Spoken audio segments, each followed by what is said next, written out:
2012 sera incontestablement un millésime de vignerons, de connaisseurs ayant dompté le gel, la pluie et les conditions météo particulières du mois de juillet notamment. Les grappes récoltées sont généralement petites, de 70 à 80 grammes, à contrario des 100 à 120 grammes habituels, mais la récolte est de qualité.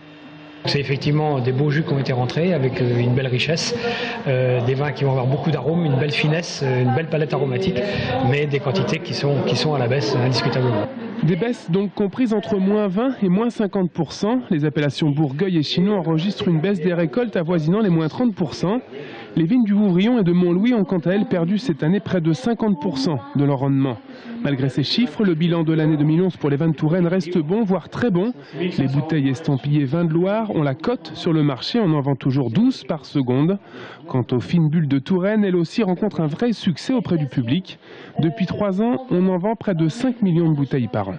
C'est une couleur, un type de produit qui prend de l'ampleur année après année et des appellations comme le Crémant de Loire ou Vouvray ont une place très importante sur le marché français.